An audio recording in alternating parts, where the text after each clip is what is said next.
나한테 그날도 너 가짜 뉴스에 근거해가지고 그거를 인용해서 금요일에 방송하지 않았냐? 라고 해서 나 그런 적 없다 라고 얘기한 거야. 매불쇼 금요일 방송 거의 200만이 보는데 내가 한 얘기를 거짓말할 수는 없잖아요. 그렇죠. 그래서 금요일에 그 문제의 발언 다시 한번 좀 제가 다시 짧으니까 함께 띄워드리겠습니다. 내가 좌파 쪽에 좀 가서 이들을 좀 포섭을 해서 데리고 올 테니까 너무나 욕하지 마라. 그런 발언도 있어요. 그 발언이 있더라고. 고성국 TV에 나갔어요. 내가 지금 파일을 키우는 거다. 이거는 사실 해명은 좀 필요한 부분이 있다고 봅니다. 아니 그렇죠. 자, 요거는 이제 고성국 TV에서 과거에 했던 발언을 제가 이제 서머리에서 말씀을 드렸던 건데 네. 이게 거짓말일 수가 없어요. 왜냐? 고성국 TV에서만 이런 식의 발언을 한 게 아니야. 더 노골적으로 관련 발언을 한 게 또 있어. 그거 함께 보겠습니다. 제 얘기는 상대를 계속 분열시켜야 된다는 얘기를 하는 거지. 선거는요, 구도가 제일 중요해요. 그 패싸움을 하려면 이게 이제 이걸 잘 갈라치기를 해갖고 구도를 잘 만들어야 되는데 기본적으로 뭐냐? 구도에서 제일 중요한 게 나는 뭉치고 상대는 분열시킨다. 뭐 이런 거 아니겠어요, 그죠? 상대는 계속 분열시켜야 되는 거죠. 그래서 제가 아까 호남 얘기를 한 게 또 그게 무슨 거짓말이 아니에요. 사실이니까. 그래서 사람들한테 진실을 알려주고 그래서 우리가 뜯어서 갈라치기 해서 우리 편으로 끌어들일 수 있는 사람들 끌어들이고 그 다음에 저쪽을 갈라치기 해서 최소한 만든다. 이런 거 아니겠어요? 저는 뭐 사실은 저런 발언들은 보수 진영에 있었을 때 저런 말을 할 수 있다고 생각해요. 제가 문제 삼는 부분은 저 얘기가 아니에요. 네, 그렇죠. 순수하게 역사관에 대한 이야기고 네, 이현주 맞아요. 의원이 무슨 거짓말을 했는지 제가 오늘 알려드리려고 하는 게 그날 와서 이제 얘기 주장이 딱 두 개예요. 나 손효숙 리박스쿨 대표 모른다. 그리고 두 번째는 나 리박스쿨 안 갔다. 네. 모르고 안 갔다. 나는 이승만 학당 갔어. 이승만 관련 거기 가서 그렇게 한 거야. 라는 거잖아요. 근데 이제 거죠. 사실 봤는데 그거는- 손효숙 대표가 양쪽 다 대표였던 사람인 그건 제가 거야. 모르죠. 제가 그러니까. 어떻게 알아요? 예, 그거를. 그러니까. 그리고 네. 제가 도는 그 영상도 이승만 영상도 그 단체도 아니에요. 네. 근데 방금 보신 영상이 리박스쿨 강연장입니다. 그렇죠. 네. 저게 맞습니다. 2019년 6월 7일인데 손효숙 대표를 모른다 그랬죠. 리박스쿨. 그래서 하지 말라 했잖아. 이현주 의원 지지자들이 이렇게 하면 안 돼요. 이범 씨는 누구예요? 이거 끝나고 설명. 네. 사이에 네네 이걸로 지금 저때 2019년에 리박스쿨 프리덤 칼리지 그러니까 손효숙 대표가 두 개를 했는데 같은 거예요. 프리덤 칼리지 장학회가 있고 리박스쿨이 있고 난 프리덤 갔지 리박 간 거 아니야 이렇게 얘기를 하고 있잖아요. 네. 그게 아니고 2017년 6월에 손효숙 대표가 공무원을 정년퇴직하고 이희범을 만나가지고 프리덤 칼리지 장학회를 만들어요. 도움을 받아서. 그래서 저기 만든 거예요. 저기 서울 종로구에 있는 제1빌딩입니다. 같은 층에 고성국도 있고 이희범도 있고 손효숙도 있고 다 있는 거예요. 근데 프리덤 칼리지 장학회를 만들고 리박스쿨을 따로 만든 게 아니고 처음에 장학회 활동을 하면서 리박스쿨로 역사교육 프로그램을 한 겁니다. 프로그램. 예를 들면 민주연구원 민주당의 그 교육연수원 있잖아요. 네. 그런 개념이에요. 교육연수원이 민주당입니까 아닙니까? 민주당이 다른 데입니까? 같은 데죠. 그러니까 제가 드린 말씀이 아까 지금 플래카드에도 보면 프리덤 칼리지 장학회 리박스쿨 프로그램의 한 강연자로서 이현주 당시 무소속 의원이 강연을 한 거죠. 근데 안 갔다 그랬잖아요. 네. 손효숙 대표 모른다 그랬잖아요. 그래서 예를 들어서 제가 어디에 강의를 가더라도 거기 대표가 누군지 그런 거 내가 신경 쓰고 가는 게 아니에요. 네. 누가 연결해서 와서 강의해달라고 하면 하는 거죠. 네. 그리고 근데 전날 사회를 손효숙이 보고 손효숙이 발언도 하고 두 분이 보니까 그럼 전날 한 번 갔으니까 내가 몰랐을 수도 있어. 뭐 이렇게 또 생각이 들잖아요. 근데 먼저 손효숙 대표가 리박스쿨에 대해서 어떻게 얘기했는지 저게 2019년 6월 영상이고 한 달 뒤에 손효숙 대표가 바로 저 강연장에서 8번 영상 보시면 그만 좀 틀어. 리박스쿨에 대해서 한번 설명하는 게 있어요. 반공 자유 수호를 위한 애국전사 청년인재 양성, 근현대사 교육 확산으로 역사 지킴이 배출, 이승만, 박정희 리더십 교육의 리박스쿨 운영 등은 미약하지만 장악해온 모든 분들이 중단 없이 눈물로 씨를 뿌린 열매이고 또 기쁨의 열매이고 또 그 비전입니다.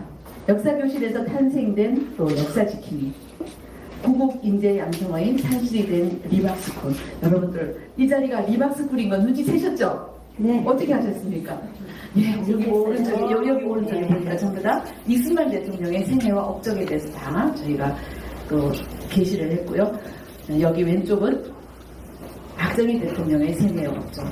다른 역사 문화를 배우기 위해 교육에 적극 참여한다. 나는 시간과 재능과 소득을 애국을 위해 기꺼이 사용한다. 여러분 와주신 모든 분들 진심으로 환영하고 사랑과 감사의 마음을 전합니다. 감사합니다. 끊어주시고요. 그러니까 리박스쿨이 별도의 당시엔 단체가 아닌 게 리박스쿨은 사실은 저희가 작년에 보도했을 때도 사업자 번호가 없습니다. 리박스쿨은 실질적으로는 글로리 사회적 협동조합이라는 별도의 단체를 냈는데 2019년까지 저 장학회와 리박스쿨은 당연히 한 단체예요. 한 몸 프로그램이었고 2020년에 손효숙 대표가 장학회를 다른 분한테 넘겨요. 대표를. 그리고 나서 난 리박스쿨만 해야겠다. 본격적으로 시작한 건 2020년이겠죠. 그러니까 저때 당시만 해도 난 저기 프리덤 칼리지를 가질 리박스쿨을 간 게 아니야. 이 말이 성립이 안 되는 거예요. 리박스쿨 프로그램 강연을 갔을 때니까. 네, 분리가 안 됐을 때니까. 네. 그런데 내가 딱 한 번 가가지고 기억도 잘 안 나고 그럴 수 있잖아요. 나는 그때 단시 딱 한 번 가서 오래돼서 기억이 안 날 수 있잖아요. 9번 사진 한번 보여주시죠. 사진.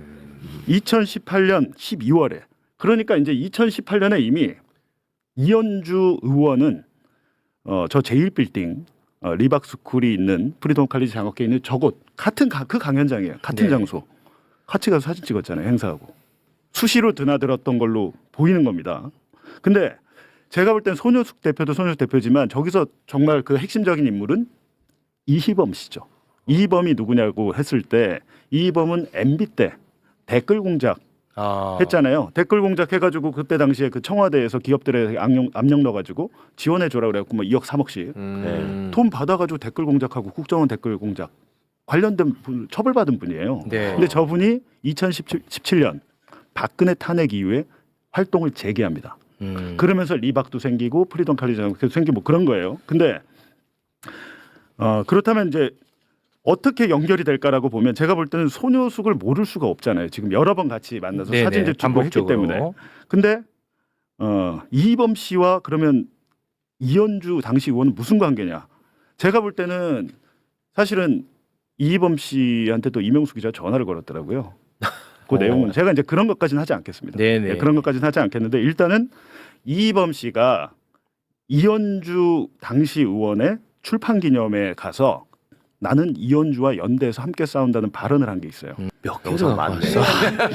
지금 영상 한 20개 아이, 있는데 그러면 안 돼. 저기 사무실에 강의를 오셔갖고 우리 연대합시다. 독불 장군 아무리 큰 힘을 갖고 있어도 홀로의 힘 갖고 세상을 이제 악의 세상을 바꿀 수가 없다. 연대합시다 해서 지난 7월 8일 날 우리 원전 관련해서 청와대에서 첫 집회를 했습니다. 싸움도 할 줄 알아요? 민심이 천심이고 그 천심, 민심을 읽을 수 있는 그 사람이 훌륭한 정치인이 될 수 있는데 이 시대에 그 민심을 읽을 수 있는 유일한 능력을 갖고 있는 사람이 이현주다. 네, 요거는 제가 좀 정리를 한번 하고 가겠습니다. 네.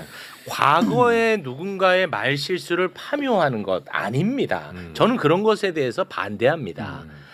자, 그리고 사상 검증하는 거 그거 아닙니다. 저는 그런 것에 대해서 반대합니다. 이것은 좀 다른 성격이 있는 거예요. 극우적 역사관 이거는 문제가 있잖아. 왜냐 책임 있는 정치인이니까. 그렇죠. 또 하나 여론 조작 의혹이 있는 단체와의 연관성이야. 이것도 굉장히 범죄성이 있는 거니까 중요한 겁니다. 그리고 거짓말을 하는 것 이거는 팩트 체크의 영역에 들어가는 거예요. 네. 그렇기 때문에 봉지욱 기자가 하는 거는 타당해. 내가 하는 건 나는 잘 모르겠어 아직도. 그러니까 이희범 저 대표가 얘기한 게 뭐냐면 당시에 이제 이현주 의원 개인이 한 게 아니고 이분이 2019년에 행동하는 자유시민이라는 단체를 만들어요.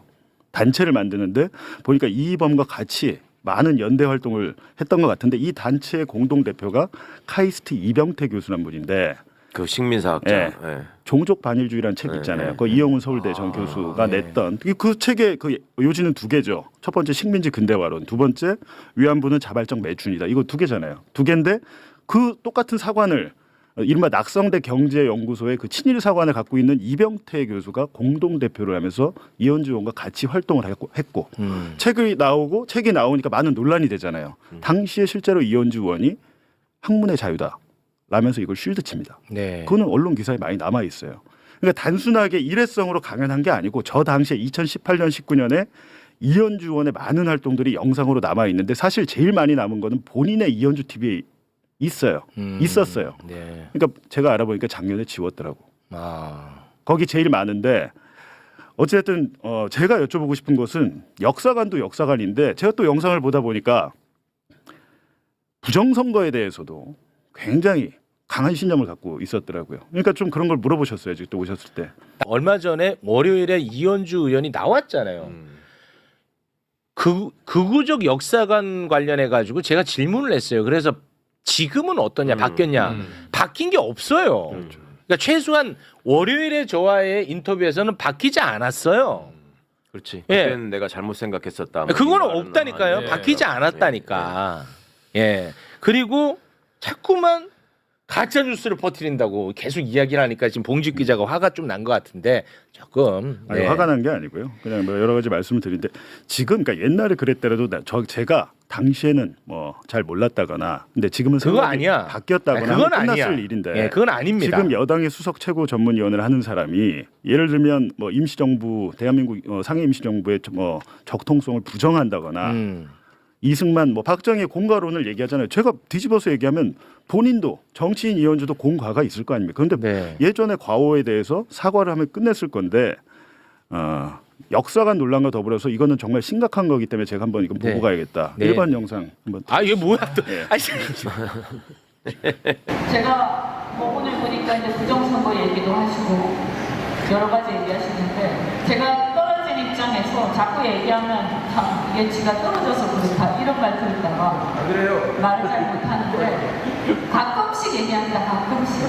그런데 그런 것도 꼼짝도 안 하잖아요.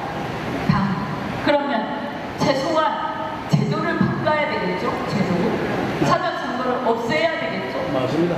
그런데 그 사전선거를 없애거나 제도를 바꿔야 한다는 문제의식도 없죠? 그러면 어떻게 해야 돼요? 그 문제의식이 있어야 한다고 여러분이 생각하시면 그 문제의식이 최소한 없는 사람은 다음에 당대표로 뽑으면 안 되는 거죠. 그리고 나서 이제 그날 신장식 의원이 아마 그 뒤에 바로 나와서 뭐 기회주의자 발언을 했어요. 진영별로 사실을 달리 보는 사람을 뭐라고 하느냐? 기회주의자라고 하는 겁니다. 상황에 따라서 이렇게 변화하는 사람을 기회주의자라고 한다라고 하는데 이현주 의원이 저때 스스로 정치인은 기회주의자가 되면 안 된다고 강조를 했습니다. 이번 영상 한번 보시죠. 아 나도 선거 조작과 관련해서 저는 이 문제를 해결하고 규명하고 그리고 이 잘못된 선거제도를 개혁하고 하는 문제하고 너무 과거에 매몰되지 않고 미래로 나아가는 문제하고는 그렇게 꼭 배치되는 건 아니다. 왜 사전선거는 이틀하고 본선거는 하루밖에 안 하는지 이런 여러 가지 국민의 주권과 관련해서 우리가 그동안 신경 쓰지 못했던 것들 그런데 치명적인 것들이 많이 있었기 때문에 저는 이것을 계기로 제발 좀 개혁이 되었으면 좋겠다라고 생각을 하고 중도라는 것은 유권자는 이제 중도가 있습니다. 유권자는 양쪽을 이렇게 보고 또는 진영을 보고 그때마다 자기 마음에 드는 쪽을 지지할 수 있기 때문에 까다로운 유권자일수록 중도 성향이 많습니다. 그런데 정치인은 저는 중도가 있기가 참 어렵다. 왜냐하면 자기 주관은 뚜렷할 수밖에 없기 때문에 그렇다고 진영을 너무 나눌 필요는 없지만 자기 주관과 소신은 있어야 되지 않냐. 나는 이럴 때마다 여기를 지지하고 저기를 지지하고 이럴 수는 없는 거잖아요. 그래서 잘못하면 기회주의가 되기 쉽기 때문에 저는 정치인은 자기 소신이 뚜렷해야 된다고 생각을 합니다. 네 알겠습니다. 그러니까 본인이 했던 말을 본인이 지키면 됩니다. 거기에 네. 대해서 입장을 표명하시면 되고 이제 역사관에 더해서 부정선거는 지금 윤석열이 내란을 일으킬 때 그 주장하는 근거잖아요. 네. 예, 저기에 대해서도 물론 이현주 의원이 내란 상황을 척결하는 과정에서 앞장서서 열심히 하고 저도 잘 알고 그렇습니다. 있고 많은 네. 국민들이 또 지지를 네, 했습니다. 저는 근데 굉장히 고마운 마음이 네. 큽니다. 근데 이 부정선거라는 것, 부정선거 음모론에 대해서 여당 수석 최고 전문위원이 지금은 어떤 생각을 갖고 있는지 네. 밝히는 게 더 필요하다. 알겠습니다. 네, 네. 이 정도로 그리고 이제 자꾸 과거 얘기하시는데 과거가 현재를 만들고 현재가 지나서 미래가 되는 거예요. 맞습니다. 예, 과거를 잊은 민족은 미래가 없습니다. 네. 네. 형님. 네. 아니 봉지욱은 나는 타당하다니까. 네, 맞아요. 그래서 내가 이게 그래서 제가 요것도 또 욕 먹더라고. 제가 이현주 의원이 빨리 사과를 해라. 그래야 내가 봉지욱을 이제 이 주제를 안 다루게 할 매불쇼에서만큼은 명분이 된다라고 한 건데 네가 뭔데 이거 뭐 사과로 끝내려고 하냐. 이건 제 세계관 안에서를 얘기하는 거지 여러분의 판단에 영향을 미친다는 게 아닙니다. 네. 제 세계관 안에서 예를 들어 사과했다. 그러면 아유 봉지욱 기자님이 이제 한다고 막 어디 막 다 써놨더라고 또. 근데 내가 갑자기 못한다고 하면 입틀막이 되는 거잖아요. 근데 사과했다 이제. 기자님 이제 그만하시죠. 이건 명분이 될 수 있잖아. 그런 거지. 제가 뭐 사과하면 끝 뭐 이렇게 말한 적 없습니다.